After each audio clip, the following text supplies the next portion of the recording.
stop cutting off the first 10 seconds of my video. Kirby, right back at you. The anime adaptation of Kirby that half the Kirby fanbase hates for some reason. I'm not gonna act like it's perfect, but it's definitely not as bad as other people act like. Its lore is pretty interesting. However, 90% of the Kirby fans will always correct you that it isn't canon. Just mentioning it for a single second. Oh, this boo-boo. Oh, not canon, not canon! Anyway, but really, nowhere did it ever say that.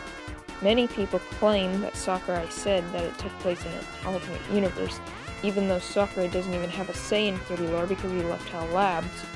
But there is no such thing. It was just a rumor/lie that was spread around by people that refused to let anyone believe the anime was canon. Also, for future note, I am going off of the American version of Kirby Right Back At Ya for this, because that is the one that I watched. Lies aside, people still don't think that the anime is canon for a few different reasons, which I'm gonna debunk here. The biggest and dumbest reason people bring up is that it's spin-off stuff. Something being spin-off in no way makes it something not canon. There are plenty of Kirby spin-offs that are canon, like Kirby Mass Attack. Plus, there are plenty of other franchises that do have canon TV shows and comics, and other media. On the topic of comics, Kirby comics, not comics, they're actually manga, specifically state that they are not canon, so why wouldn't they Right Back At Ya say that as well? And yeah. Like, just because it's not a video game doesn't mean that it's not canon. You may recall that I've already done a similar video to this a while back, but that video is so awful I feel bad that Meteors had to watch it for the sake of an argument, which, speaking of, let's talk about the arguments that Meteors made, since he's the most reliable person when it comes to Kirby lore. One time I actually found Meteors on the Kirby Live Radio one day and asked to have a discussion about this. I already made a video showing that, and I'll put it in the description, or in like one of those little box things. But I will summarize what happened in the video. Or, not what happened in the video, what happened in the chat.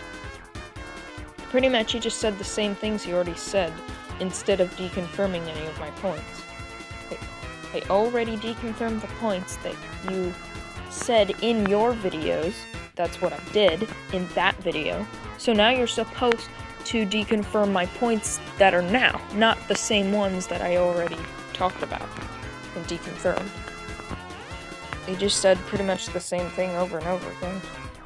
Not over and over again, but he just said the same things he already said, and it honestly felt weird. It felt like a response from a bot slightly. But, anyway, let's get into those things, since that video is trash and no one wants to watch it. So I need to make redone versions of it, because it's garbage. Number 1, Cappytown being anime exclusive. So for those who don't know, in like the 20th edition Kirby whatever collection box in Japan, it mentioned that Cappytown was anime exclusive. That isn't very meaningful, really. That doesn't clarify much of anything. Just because Cappytown doesn't appear in any games, like, doesn't mean it doesn't exist. It's saying that it's not really... It's very vague. It just says that it's only gonna be seen in the anime. That doesn't mean it doesn't exist in the lore. Just like how supposedly Galactonite has never been seen in canon, which is debatable in itself, he still 100% exists in the lore. And then, this one, Kirby flying in on a spring breeze. I seriously don't get the significance of this line. I guess this is implying that Kirby arrived in Kirby's Dreamland because Kirby's Dreamland is called Spring Breeze. I mean, it's not like spring can only happen one time. Plus, it's not even what the text says. This is referring to the frickin' statue in Kirby's Rainbow Curse. It says Kirby blew into Dreamland on a spring breeze. which sounds like, which I don't even know what the heck that's supposed to mean. And yeah, and Kirby, why can't I speak today? And Kirby's right back at you. It pretty much looks like they're in spring or maybe summer. And the names of things don't always make sense anyway. I mean, what the heck does Great Cave Offensive mean? Why is it offensive? Did it freaking use Twitter? And then 3, we have Krakow being a monster nightmare created rather than existing since ancient times. This is something that I actually have gotten wrong for a long time, but most of the monsters Nightmare uses aren't even created by him. For example, Scarfies and Ice Dragons were just exotic animals that Nightmare screwed with to make into monsters. The only ones that are really created by him directly are those, like, minion, irrelevant ones that don't even appear in the games. And finally, the Star Rod being created by Kirby inhaling the Warp Star. It happened in a dream. Nothing has to make sense in a dream. Doesn't mean anything. It was in a dream. How Kirby knew that the Star Rod was Nightmare's weakness, I don't know. Maybe Kirby's brain just said, hey, what's Nightmare? Use Nightmare's weakness or whatever.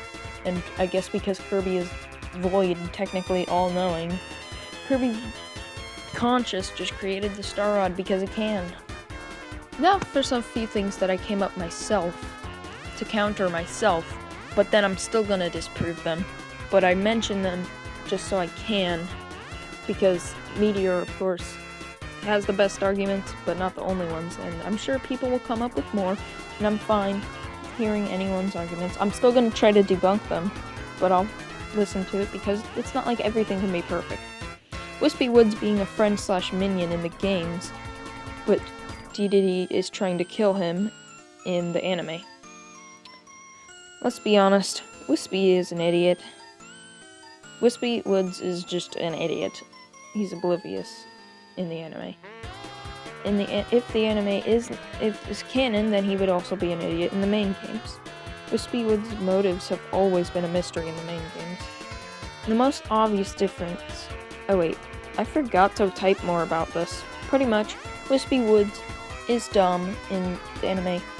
Thinks that a few kids walking into getting lost in the woods are here to cause problems, but doesn't think that the man with the go-kart and the giant laser chainsaw is a problem. And also, the flower, freaking lovely. He trusted that because he can. Because, oh my gosh, look, it's so cute and innocent. Even though it was evil. I don't actually remember much about that episode. Finally, the most obvious difference. Dedede is working with Nightmare in the anime, but in the games, he's against Nightmare and he seals him in the fountain. In the end of Kirby Right Back at Ya, Dedede sees and realizes the true nature of Nightmare and likely wouldn't work with him after that, is what I thought. Until I rewatched the episode and realized that Dedede is disappointed by the fact that he can't order monsters anymore. Meaning he was going to keep doing it even after seeing Nightmare. Still works either way. Dedede was never really working with Nightmare, only the salesman, only for his own selfish needs, not for whatever's behind it. Nightmare no longer has anything Dedede would want, and Nightmare is a threat and annoyance to everyone. Regardless of their past, he should have no problem going against them. A lot of people review Kirby's adventure as Dedede's redemption arc, though he still remains just as greedy and selfish after the game. And now, what the heck was I even writing? I feel like I didn't finish this. Now that you've heard what I have to say, I hope you've changed your mind now. What am I talking about? I don't know what I myself was talking about. I should have went back and checked this whole script before I started reading it. If anything, Kirby Right Back at Ya contradicts itself more than it does the game. For example, Meta Knight knows literally everything about Kirby despite even knowing he was real until the first episode. Because he says, the legends are true or whatever. Which most likely says that Kirby was in Ancient Prophecies, and there is an engraving of Kirby on the wall in the old tower in Kirby Superstar, but I'm getting off topic right now. There is one more thing I've yet to discuss. The absence of Escargoon in the games. First of all, he lives in a different castle than the one that we see in most games. Dedede has like 5 different castles. The 2 main ones are the one with the face and the one that the bigger one, the one that appears in the anime. That one's been in Kirby's Epic Yarn, Kirby Squeak Squad, and he's also got the Dedede Resort Castle, and he's also got the Cake Royale Castle. Okay, and while I couldn't find the specific scene that I remember, I swear that there was something about Escargoon saying that he would go back and live with his mother eventually, but I don't feel like rewatching every single episode just to find a scene that might not exist. And thanks to stupid ACAB, it might not even be possible.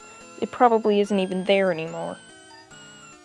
Well, I hope after hearing me out, you will at least be open to the idea of Kirby Right Back At You being canon. It makes a lot more Kirby theories more believable. But seriously, even if you don't agree with this, don't go around telling people it isn't canon because you have nothing to back that claim up. There is nothing anywhere that stated it's not canon. Now like and subscribe or whatever. And now let's see Kirby in the Forgotten Land immediately debunk this when it first comes